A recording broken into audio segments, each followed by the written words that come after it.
الشيطان الرجيم بسم الله الرحمن الرحيم أفحسب الذين كفروا أن يتخذوا عبادي من دوني أولياء إنا أعتدنا جهنم للكافرين نزلا۔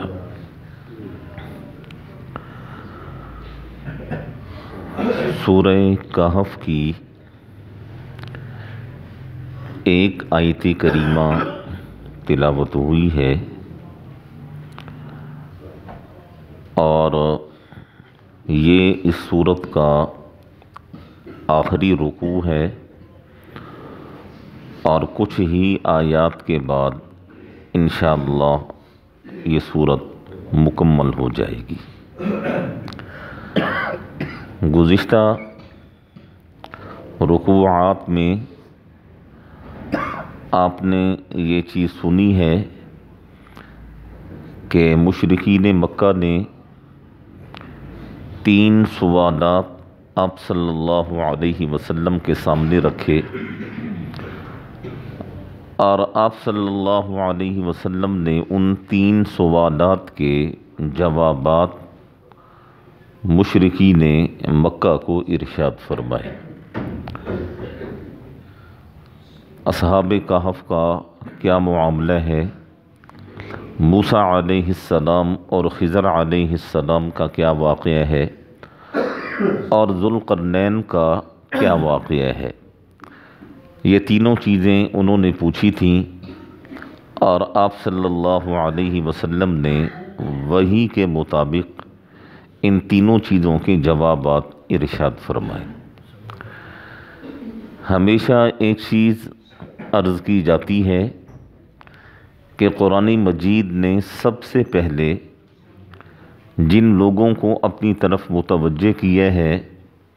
وہ آپ صلی اللہ علیہ وسلم کے زمانے کے لوگ ہیں۔ جس زمانے میں قرآن مجید اترا ہے، جس زمانے میں اللہ کے رسول مبعوث ہوئے ہیں اور آپ نے نبوت کا دعویٰ فرمایا ہے، تو اس زمانے میں روئے زمین پر جتنے بھی انسان تھے قرآن مجید نے سب سے پہلے انہیں اپنی طرف متوجہ کیا ہے اور ان میں سے بھی بالخصوص ان لوگوں کو جو اس وقت بالکل آپ صلی اللہ علیہ وسلم کے سامنے تھے، یعنی مشرکین مکہ۔ جہاں اور بہت ساری بیماریاں تھیں مشرکین مکہ میں، وہیں ایک بڑی سخت اور بڑی بد بیماری ان میں شرک کی بھی تھی۔ کبھی وہ کہا کرتے تھے کہ فرشتے یہ اللہ کی بیٹیاں ہیں، کبھی وہ کہا کرتے تھے کہ یہ معبود جو ہیں جنہیں ہم خود تراشتے ہیں بناتے ہیں، پتھروں کے جو معبود ہیں، جو بت ہیں، کبھی وہ کہتے تھے کہ ہم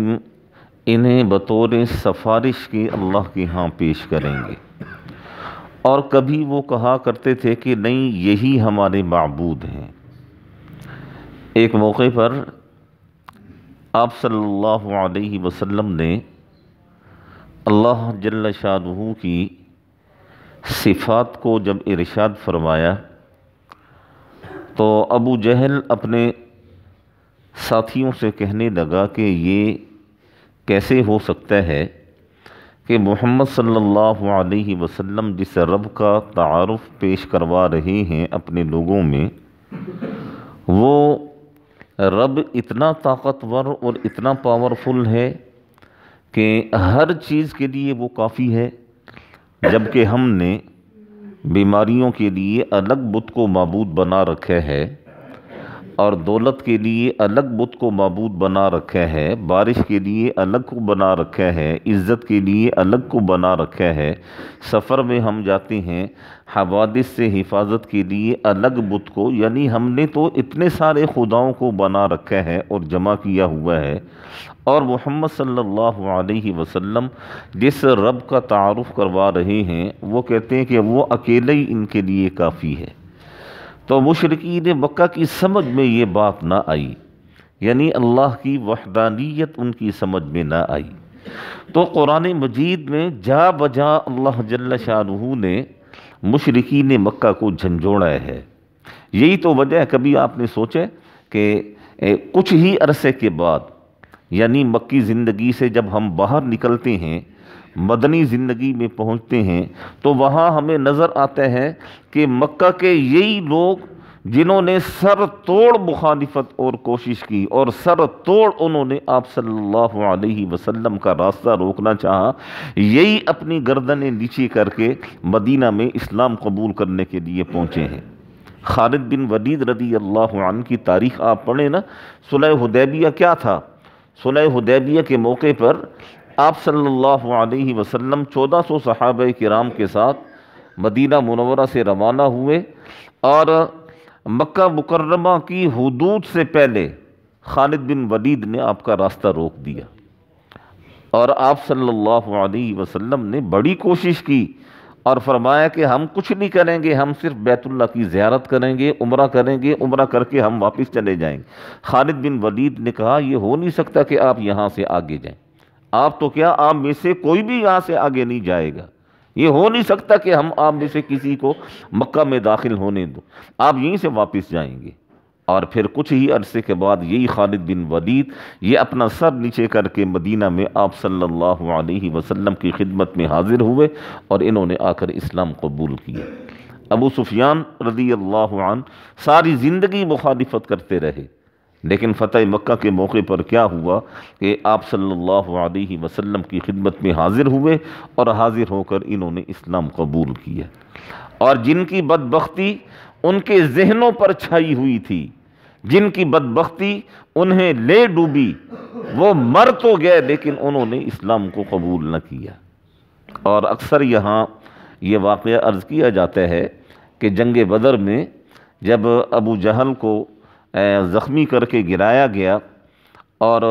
یہی سمجھا گیا کہ ابو جہل اب جو ہے مرا گیا اور میدان جنگ میں سلسلہ ختم ہو گیا، مسلمان اپنی طرف آ گئے اور مشرکین بھاگ گئے، تو جب مسلمانوں کی شہداء کی لاشیں جب تلاش کی جا رہی تھیں، تو وہیں دیکھا کہ ابو جہل زخمی ہے، مرا نہیں ہے، اور زخموں کی وجہ سے کرہ رہا ہے۔ تو حضرت عبداللہ بن مسعود رضی اللہ عنہ اس کی چھاتی کے اوپر بیٹھ گئے اور فرمایا کہ دشمن خدا تو ابھی تک زندہ ہے، میں یہی تیری گردن کاٹتا ہوں۔ تو دیکھیں یہ مر رہا تھا ابو جہل، مرتے مرتے اس نے کیا کہا؟ مرتے مرتے اس نے کہا کہ میری گردن کو سینے کی طرف سے نیچے کر کے کاٹنا، یعنی یہ بالکل ٹھوڑی کے نیچے سے نہ کاٹنا کہ میرا سر چھوٹا سا نظر آئے، نیچے کر کے کاٹنا، جب میری گردن کو رکھا جائے گا تو اونچی ہوگی، پتہ چلے گا لوگوں کو یہ سردار مکہ کی گردن ہے۔ وہ مر گیا لیکن اسلام قبول نہ کی، ایسے بدبخت بھی تھے۔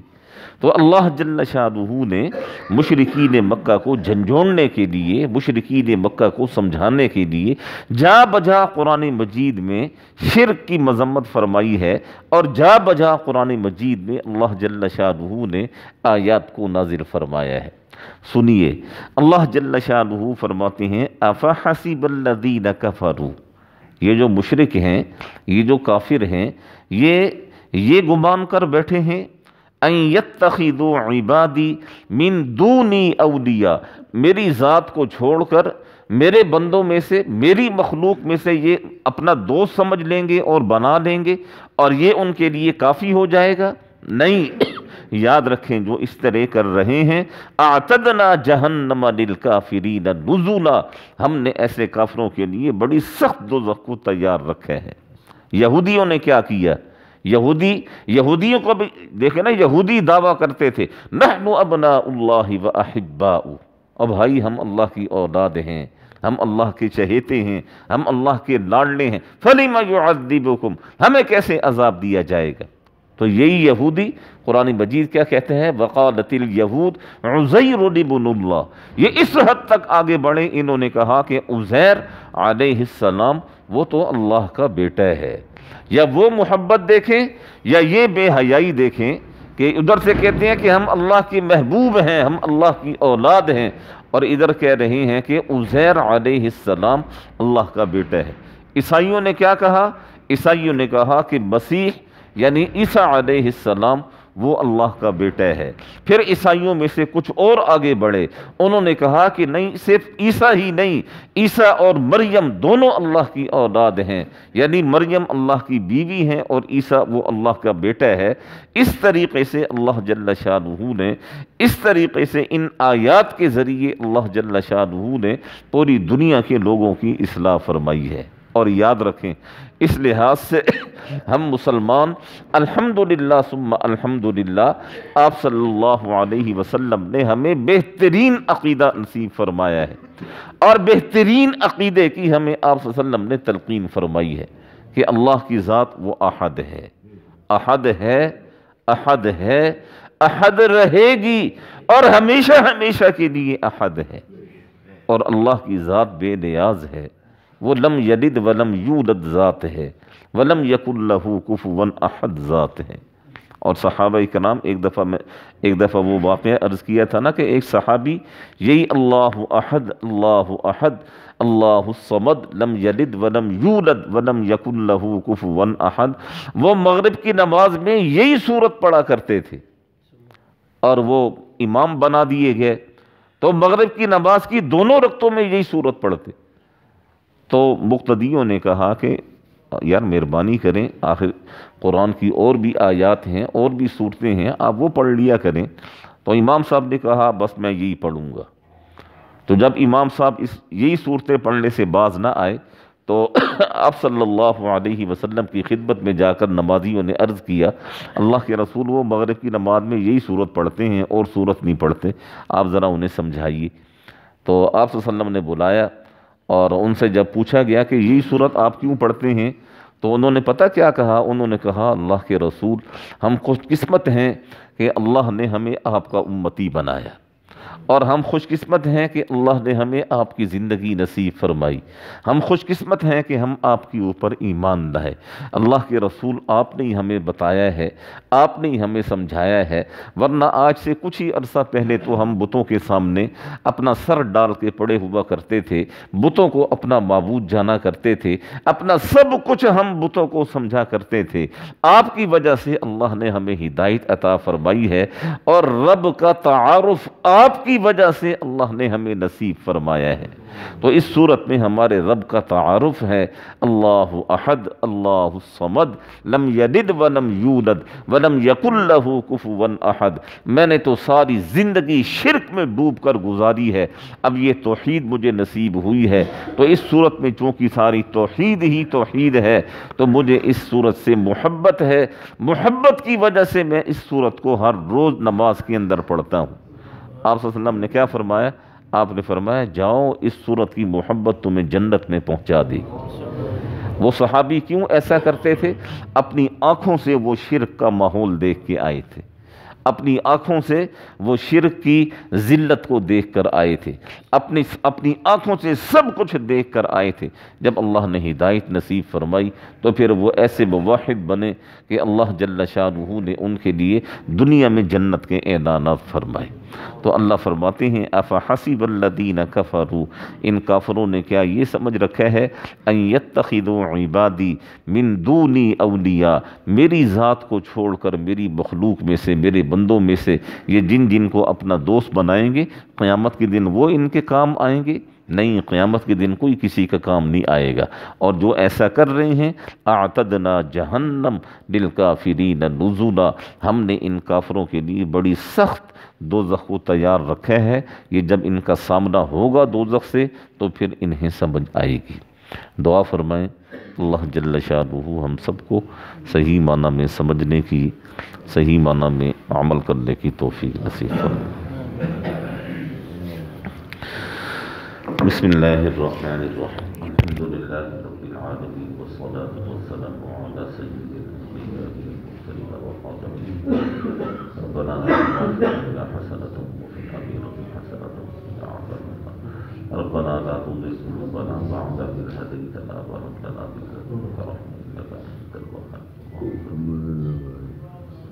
سبحان ربك رب العزة عما يصفون وسلام على المرسلين والحمد لله رب العالمين أجمعين برحمتك۔